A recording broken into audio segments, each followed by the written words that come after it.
The victim may not be well off, but he's a nobleman, and straight up, there's no reason to doubt the man. Well, I do declare the good gentleman has no reason to lie. In fact, I think he's rather splendid. Just look at the accused by comparison. He's Japanese, stoops all the while, and has a mustache. Very fishy. There's no evidence to suggest the gangling actor is a fraudsman, for now at least. I really don't care. Like, I just need this trial to end quickly. 3 hours of missing time is nothing when you reach my age, you know. Nothing at all. Well, I knew it. Every single one of them seems completely convinced. It would seem that all the jurors have come to the conclusion that Mr. Shamspear is a fine, upstanding, and honest citizen. If you ask me, they've all been bewitched by his strange theatrical movements. And sadly, nothing Mr. Natsume has said appears to have registered at all. Well, here goes. Let's not forget, I've pleaded with the jury on Soseki's behalf before, and it worked, so you never know. Before we begin, it might be an idea for me to remind you exactly how a summation examination works. Oh. Well, you're still very new to British law, after all. That's true, I suppose. And Soseki's fate is entirely in my hands now, too. There's always a chance I might have forgotten some crucial detail. Perhaps I should hear her out. Should I let her talk me through it again, or no? No need! Thank you for the kind offer, Miss Susato, but I've been through plenty of these things already now. I think it's important that we don't delay the start any longer than necessary. Of course, I understand, and I'm quite sure you're right. If you're confused by anything at any point, you can turn to me for advice whenever you like. I'll be here for you. The key to this really is really listening carefully to each juror's statement. Finding two that are contradictory and pitting the corresponding jurors against each other. They didn't really explain anything. Like, most of them are just like, oh, he doesn't seem the type to lie. Like, okay, but where's, like, at least someone have, like, some kind of logic, you know? It's like, oh, I don't actually know why. It's like, oh, apparently this guy said, like, something like, oh, this guy said that there was no one else who came in the room, you know, and he's the only one. Like, sure, I would buy that, but most of these are like, oh, he seems like the kind to be really nice and not lie.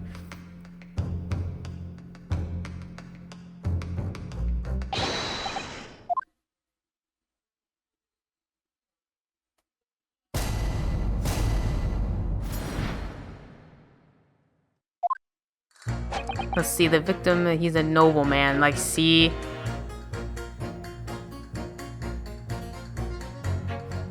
Like, do you want to add anything else to that? Well, there are plenty of people in London who seem noble but poor. Couldn't some of them also be liars? I've no doubt about it. Like that shaky client of yours, for example. Absolutely not. Mr. Natsume is no liar. Look, the point is, the only thing that passed the victim's lips that night was the Japanese man's tea. When you take the gas man's testimony into account as well, the truth couldn't be any clearer. Like, why couldn't he just go with that? Why do we have to press him on that? Like, oh, well, his tea was the only one that he drank, so that's alarmingly logical. But let me be frank here. I'm a gentleman, with a gentleman's values. If it turns out that the old Shakespearean chum is a rotten liar after all, I'd gladly change my decision about the defendant. And I'm sure my fellow gentlemen of the jury would do the same. Isn't that right? Well, yeah, perhaps, though I don't see it happening. Hey, what was that? Elderly gent on the end here, you know, you have to speak up. Look, I really don't care about all this nonsense. I just need this trial to be over. How many gentlemen do we actually have on the jury, then? Alright, sir. I may hold you to that. Don't forget what you said.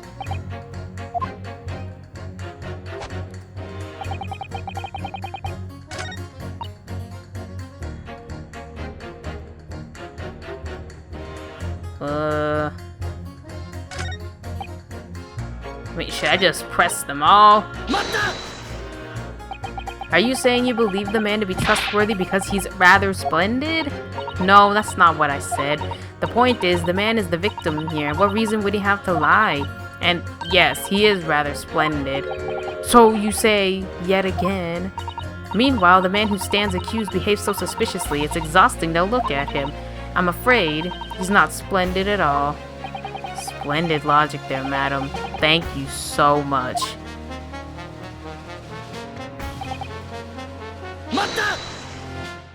No, no, no. Not one of those things is a reason to find the man guilty. But he is fishy. There's no point dancing around the fact. He's Japanese, he has a mustache, and he stoops. You see, you arrive at the conclusion in just 3 steps. 3 steps, like a waltz, in fact. You know, the more I think about it, the more this trial seems like a dance. You seem to be several steps ahead of yourself, though, and you're on the wrong foot. No, there's nothing but circumstantial evidence here. There's no actual proof of the defendant's guilt. But the victim's version of events is backed up by what the big-chinned man next to him says, isn't it? 1, he saw the Japanese man there. 2, he saw no one else. And 3, he saw the Japanese man there. Oh, that's another 3 steps. All this really does seem more and more like a waltz, doesn't it? Right, and the prosecution will waltz its way to victory if I let you speak much more.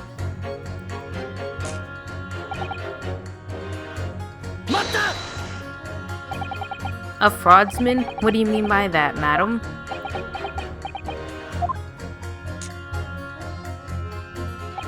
It really is a most tiresome problem for the company, most irritating. We can be absolutely certain that a customer is stealing from us, but without hard evidence. We can't even threaten to take action for fear of being sued. I'm sorry, you've lost me a little there. Who are you? I'm the wife of Augustus Altamont, owner of the Altamont Gas Company. Good gracious, Altamont Gas, you say? Gas is the future of energy in this country and around the globe, but proper handling is essential. As I'm sure your employee from the East End branch office would be the first to agree. Absolutely, Lady Quinby, gotta be used properly. Altamont Gas is the best in the world, of course.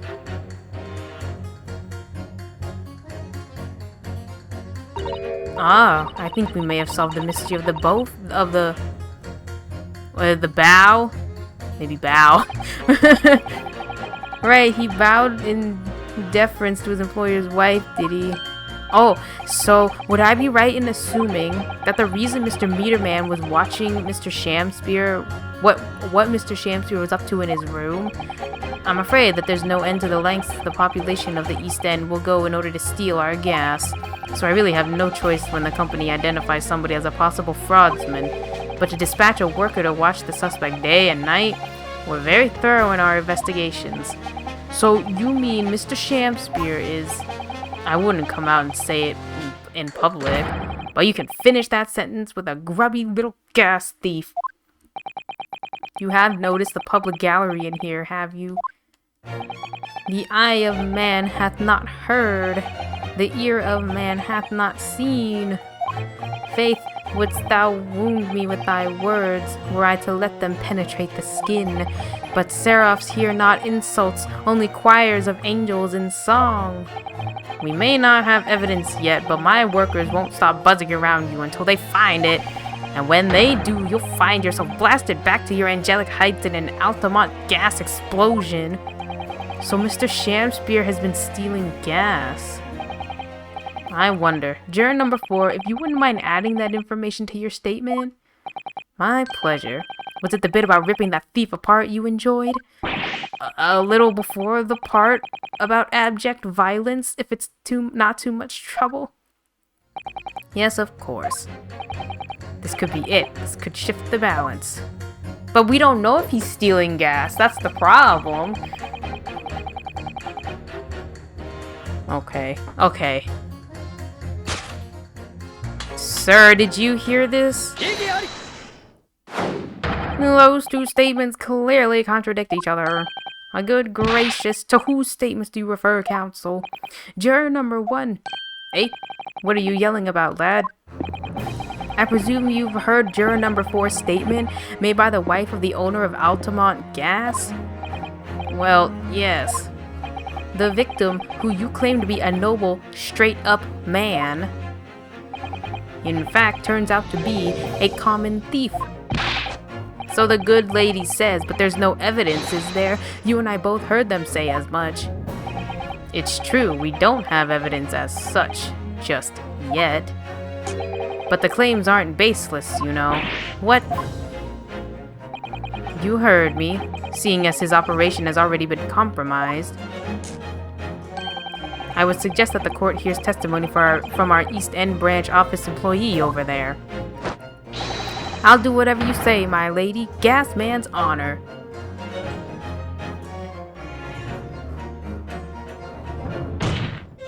Juror number 1, you say you're a man of your word. If I could show you that Mr. Shamspear was a liar, you assured me that you would reconsider your decision about the defendant's guilt. Yes, I did say that. And as a man of honor, I'll hold to it, as I'm sure the other gentlemen of the jury will. Me? Oh, well, yes. Now that we've found out the man's a liar, perhaps we ought to consider the matter further. Well, if I'm perfectly honest, I haven't heard half of what you've all been saying. So if this means you'll recap a few points, that would suit me down to the ground. Oh no, I'm not having any part of this. I want this trial over and done with. In that case, I shall change my leaning. So, Mr. William Shamspear, if that is your real name, we of the jury demand to know exactly what kind of a man you really are.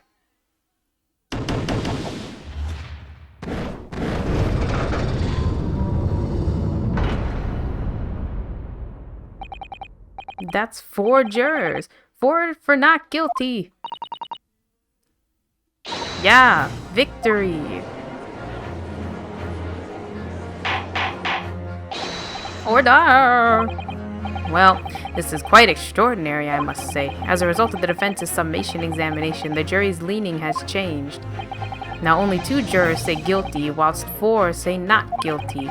I therefore declare this court to be in a state of disaccord, and order the trial to continue.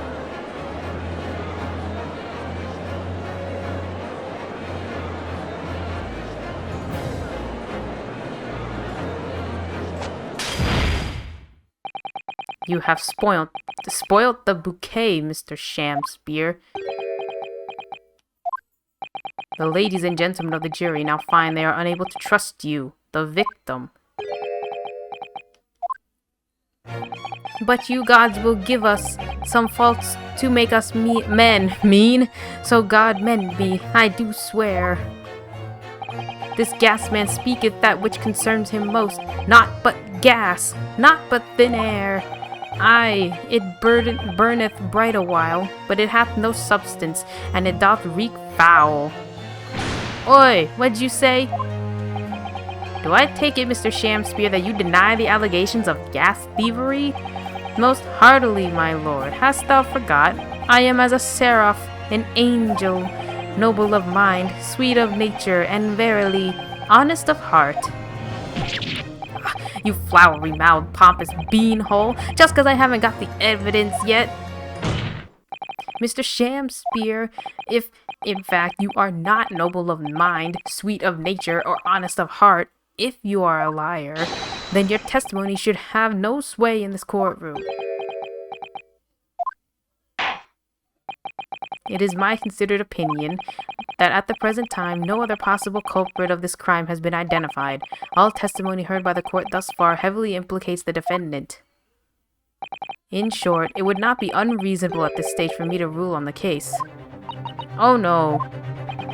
However, in light of the fact that the jury has expressed concern about the fidelity of this witness, I believe it would be inappropriate for this court not to pursue the point further. I assure you, my lord, that would be a waste of the court's time. The gas and this case are unrelated. Juror number 4. Yes? Didn't you say before that although you had no hard evidence to prove this man has been stealing gas, you have strong grounds for suspecting him? That's right, we do. Don't we? Worker? Absolutely, Lady Quinby. Gasman's honor. Very well, then. We will hear your testimony now. You will tell the court precisely why you believe the victim, Mr. William Shamspear, has been stealing gas. Yes, my lord. It'll be my pleasure. On the Altamount gas... If I may, my lord. Go ahead, madam. This worker's testimony may have a significant bearing on the good name of my husband's company. Therefore, I should like to take the stand alongside him in a supervisory role, if you wouldn't mind. Sweet as honey, yeah! Very well. As an exception, I shall honor your request. Thank you, my lord.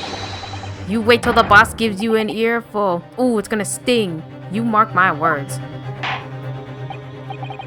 So you will both testify before the court on the subject of the illegal consumption of the Altamont Gas Company's fuel. Yes.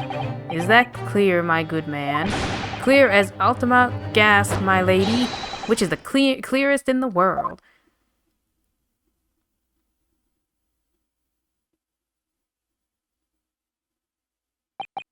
Do you think the gas has gone to his head, Miss Susato?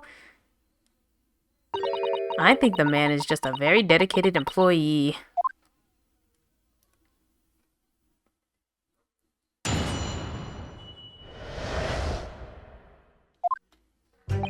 I'm proud to be the company's East End branch investigator and meter money collection agent. Altamont gas meters accept through penny bits, each coin given customers about 2 hours of gorgeous gas. And yet, the meter in Mr. Shamspear's room didn't have a single coin in it. The meter doesn't appear to have been tampered with, though, and the collection agent has the only key. Somehow, he's using all the flaming gas he wants without paying a penny. If that's not thieving, what is?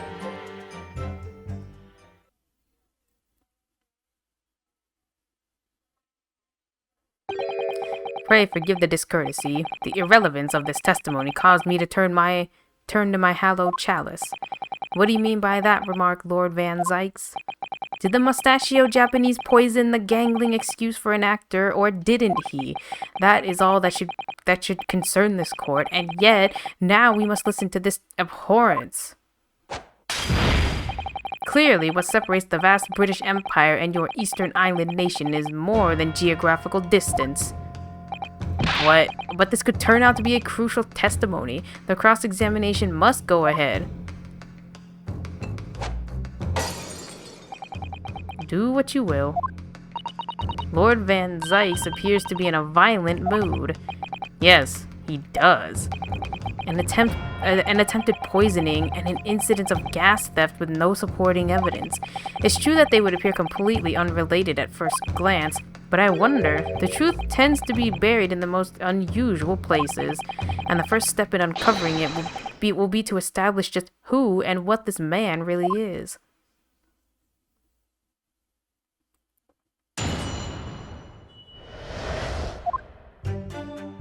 Okay.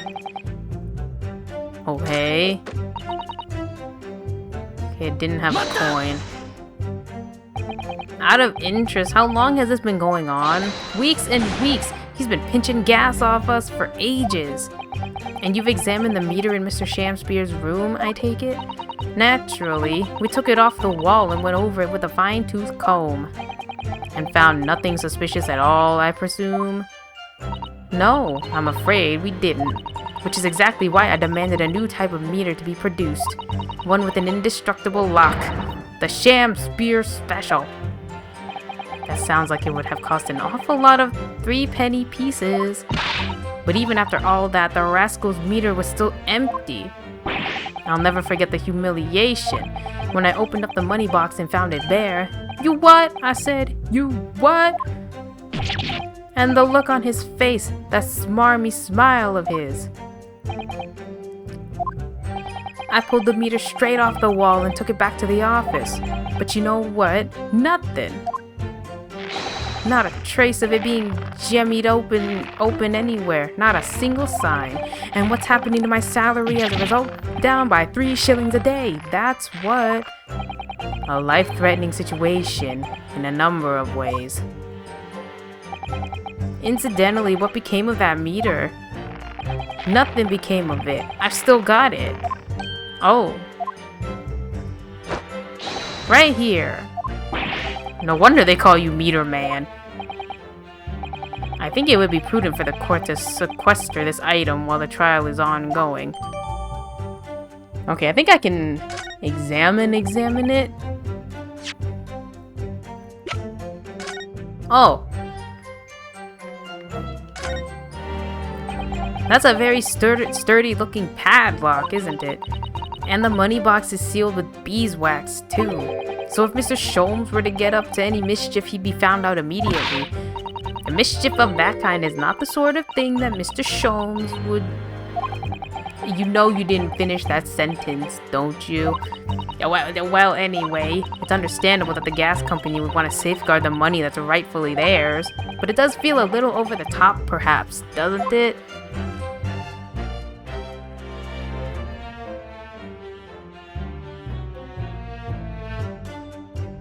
Oh, what the hell is it? A hole! Oh, what's... Have you spotted something?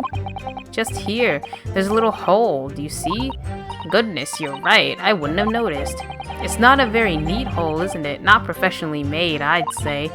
So, you think it might have been opened up by Mr. Shamspear? Possibly. It does seem the people at Altamont Gas must have missed it. Well, it certainly seems to go all the way through to the inside. Yes, but there's no way a coin would fit. That's true, but even so, it seems more than a little suspicious. Maybe that's the hole? Because I feel like I remember there was like a gas leak. Was he causing the gas leak from his room? I think that's really the only like suspicious thing. Okay, so now there's a hole. Although at first glance there doesn't appear to be anything unusual about it. Let's move this along, shall we? Continue with your testimony. Though I would say it has as much value as the contents of that meter. Oof.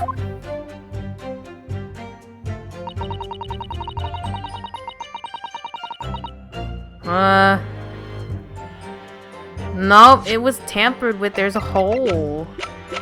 Should I save? I mean, I feel like this is right, but look, it has led me astray sometimes. Like, oh, I say it too early or it's like the wrong statement. But ma'am, there's a hole in your meter. I think that's tampering. Lady Altamont, I'm afraid to say that this meter clearly does show signs of having been tampered with. What? Get away. I've been over and over that thing. I'm telling you, there's nothing wrong with it. In that case, what do you have to say about the small hole that's been made at the base of the coin box? Hole? What?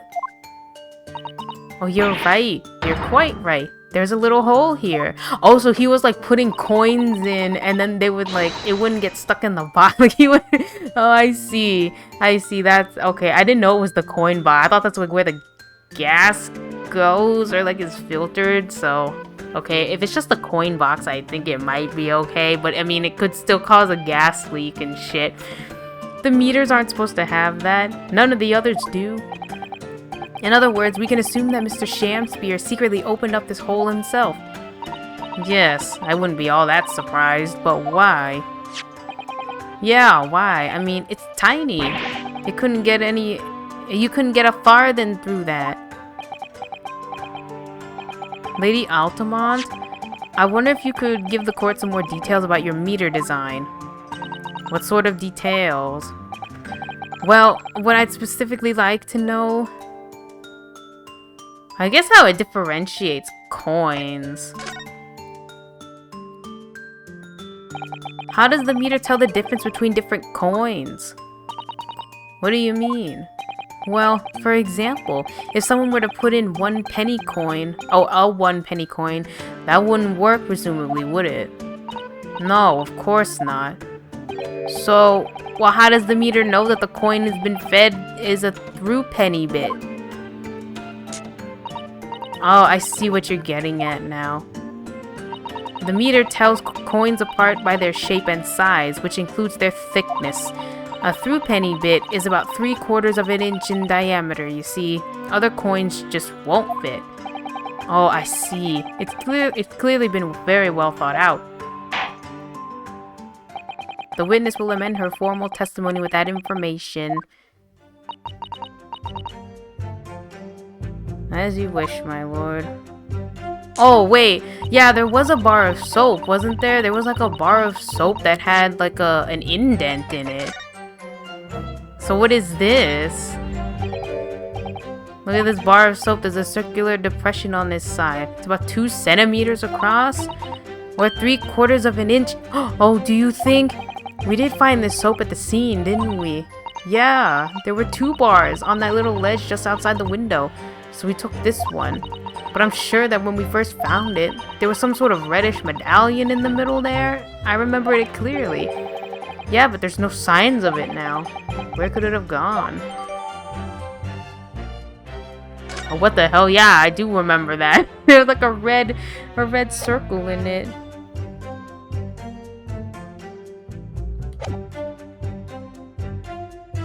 Okay, what about this? I don't know why there's a bar of soap. Let me just confirm something here. If the diameter and thickness were to be correct, the meter would accept any object as if it were a threepenny bit. Is that correct? Oh, like he was making them out of the soap? Like he was making coins out of soap? I thought he was just like, I thought the hole was there just to like when you put in one, then it'll just fall out and it'll still count or something like that. Well, by something of a coincidence, while we were investigating Mr. Shamspeare's room, we found a particular item that matches the dimensions perfectly. Something the same size as a threepenny bit? What was it? The item in question is this! What? Have you been inhaling gas? That's a bar of soap! It certainly looks nothing like a threepenny bit, I must say. It looks like I'm going to have to point out exactly what I mean here. What's so important about this soap is this. You have to turn over the soap to see what I mean. Oh. Are you referring to that round depression in the middle of the soap there? That's right, a depression that's approximately 3/4 of an inch in diameter. Or in other words, almost exactly the same size as a threepenny bit. Get away. Does anyone here present have in their possession a threepenny bit? Quickly now, hand over your coins, ladies and gentlemen. Sounds rather like a highway robbery, doesn't it?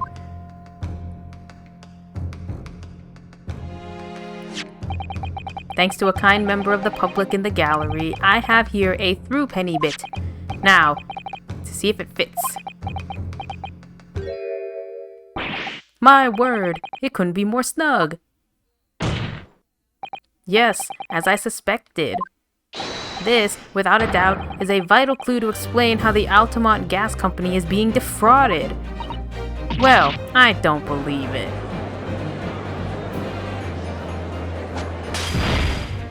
So, your assertion amounts to what?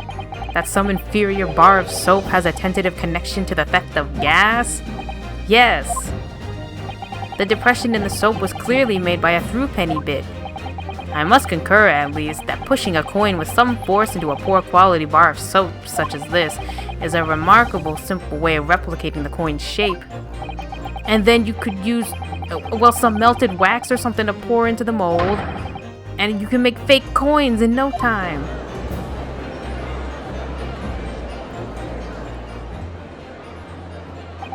This brings all the pieces of the puzzle together.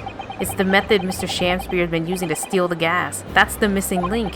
And now, if I follow the chain of thought, it's going to bring me to a new explanation for what happened that nobody's considered yet. But this is all nonsense. If the man had been making fake coins, my worker here would have found them when we emptied the meter. Quite true. In the absence of some black magic that could make them disappear. I see. That's what we're dealing with, is it? There is one form of black magic that could cause the fake coins to disappear into thin air. Yes. Exactly. And the meter here gives it away. What on earth? There are remnants of the magical method used visible on the gas meter taken from the victim's room. If that's your assertion, counsel, the defense will identify these remnants for the court at once. Where on earth can... Well, there's the hole. Am I supposed to say the hole? Where on the meter can the method used to... This hole, right? We found this bar of soap at the scene of the crime, just outside the victim's window. Outside? Yes, outside, where you yourself, Mr. Meterman, were loitering in the freezing winter air. That's where we found this soap. Oh, I get it. That's right, the answer, of course, is ice. You say ice? Mr. Shakespeare has been leaving soaps like this outside his window each evening filled with water. After a night outside in the bitter cold, the water is completely frozen solid the next morning. Then he takes his fake coins of ice and feeds them into the gas meter, giving him light and warmth in spades. As his room becomes very comfortably warm, the ice now inside the meter's coin box melts, turning back into water, and draining harmlessly away through the small hole made in the underside of the meter. That is how, without leaving any evidence of his wrongdoing, this man has been stealing Altamont gas.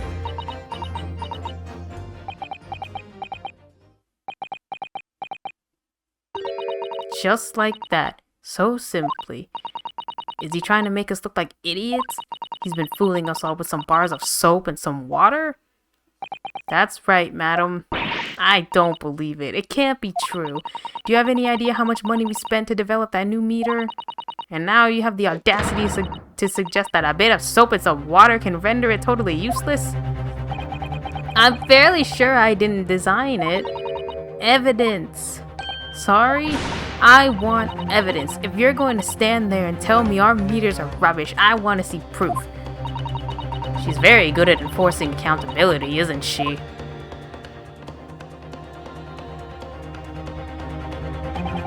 Very well, Lady Altamont. If you'd like evidence, I'll provide it. What? Are you saying you do actually have evidence to support this theory? I did notice a trace of something that bothered me a little at the time. We didn't look at the picture, did we? There's a puddle! There you go. And I have a feeling that this theory we've come up with now could explain it. The piece of evidence that substantiates the theory about how Mr. Shakespeare is stealing gas is the photo. This is a photograph of the scene at the point when the victim was discovered, taken by Inspector Gregson, and it clearly shows the remnants of the crime carried out by Mr. Shakespeare. What remnants?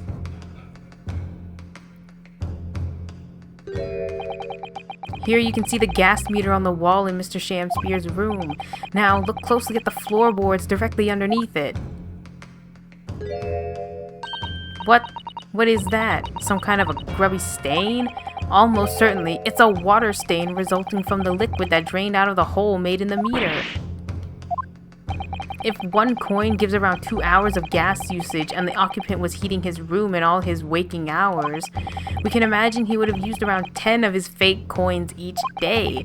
The melting ice inside the meter's coin box would have been dripping out almost constantly, leaving a stain on the floor. This is awful. And there's further evidence too.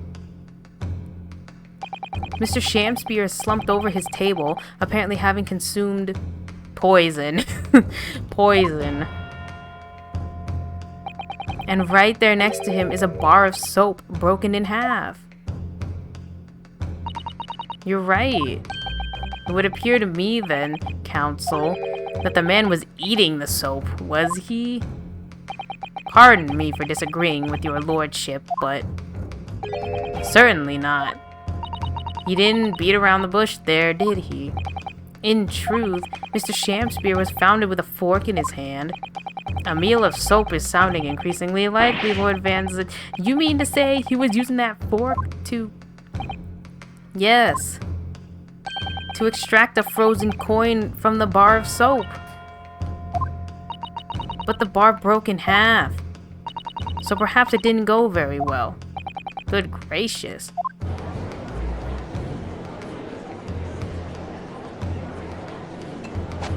God, how many of those does he have?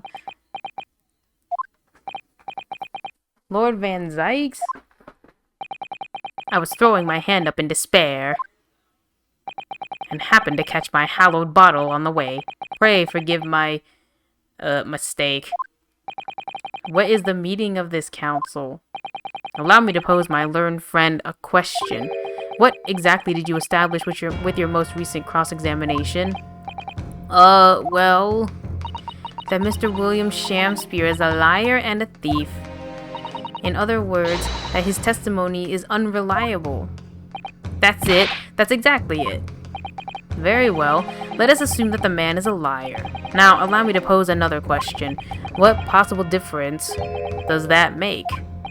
Well, we know that suicide can be discounted. Scotland Yard's investigation revealed no signs of another vessel that contained poison. And on the night in question, there were no visitors to the room except the accused. The young gas man's testimony, which we have no reason to doubt, has confirmed that. Furthermore, the only possible way the poison could have entered the victim's body is via the tea. The court has seen no evidence whatsoever that suggests otherwise. Even if William Shamspeare is the liar you claim him to be, these facts have been objectively established. There's no escaping it.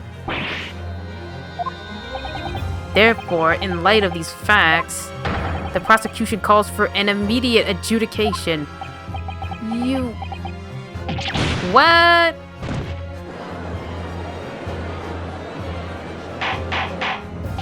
Order. Well, counsel, how does the defense respond?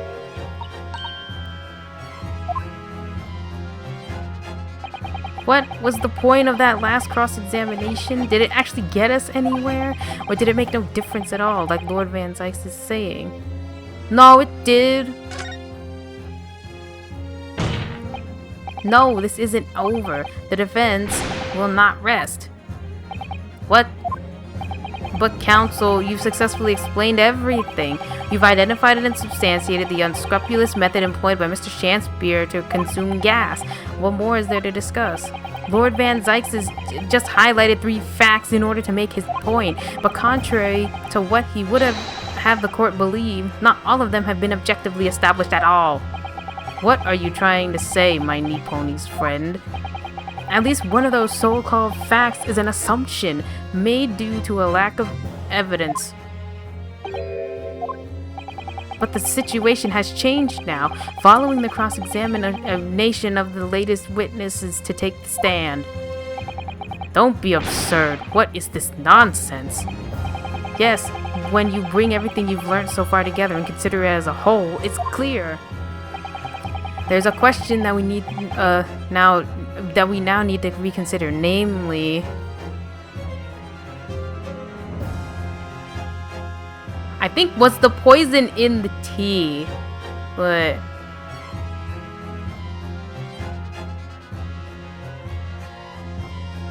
yeah, was the poison in the tea, I guess? Because, I mean, he used bottled water, so I think he would be okay, but, like,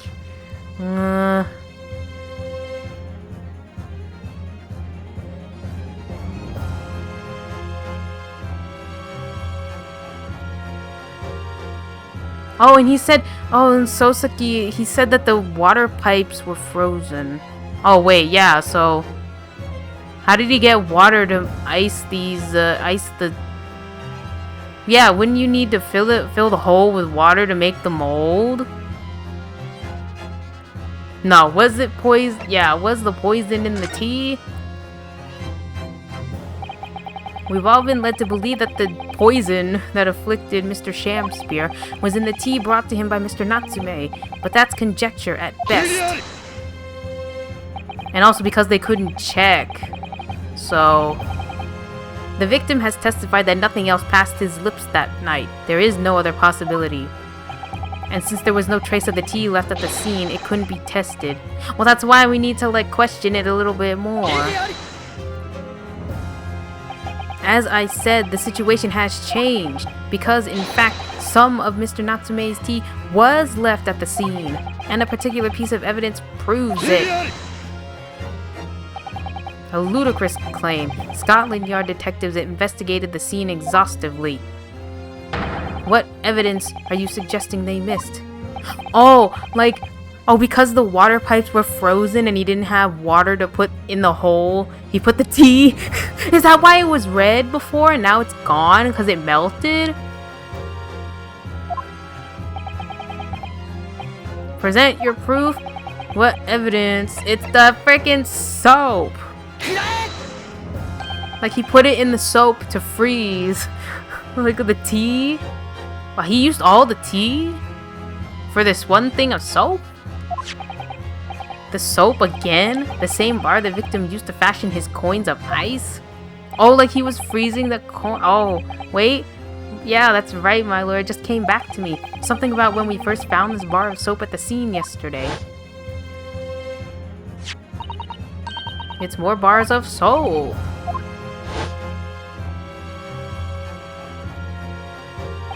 I'm quite certain that when we originally stumbled upon these bars of soap, there was actually a frozen coin in each bar. So you discovered the gas thief's coin factory. Fascinating. In a way, yes, but there's more. The coins we found in the soap at the time weren't normal ice. There was something strange about them, you mean? Exactly, something very obviously strange. They were red. The ice was red? No, you mean... That's right, it's obvious to me now. The fake coins in the soap were made from frozen tea! What? I would remind the court of a statement made by Mr. Natsume earlier in this trial. That evening, yes, I did take some freshly brewed tea. The public water pump always freezes, so we brought bottled water.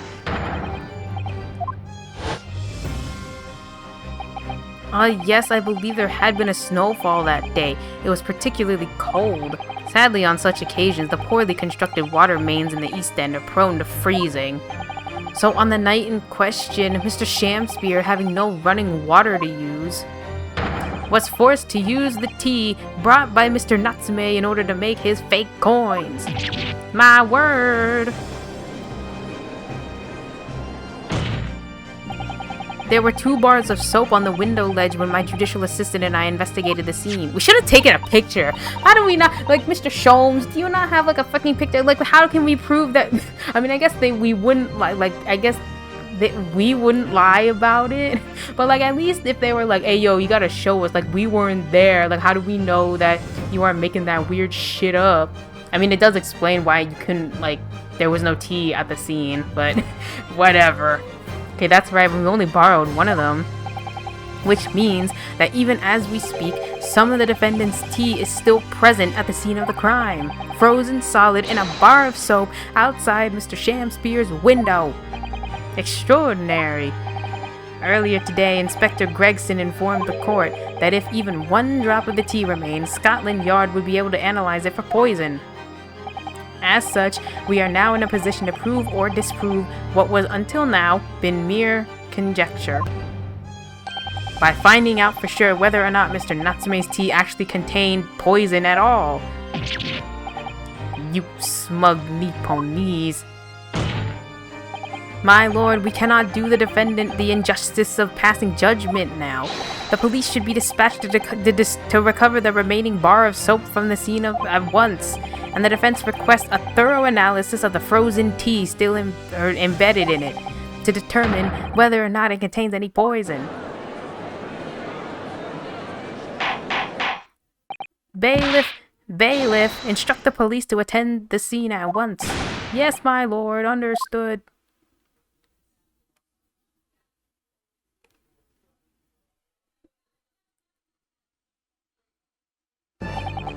It would seem we have no choice but to suspend these proceedings for the time being.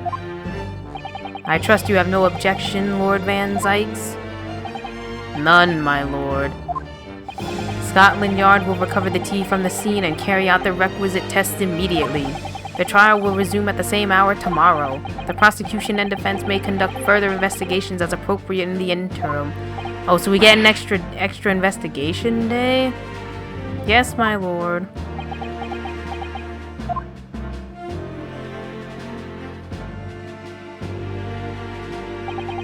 Well, we managed to scrape through there somehow. Thank you, counsel. Court is adjourned until tomorrow.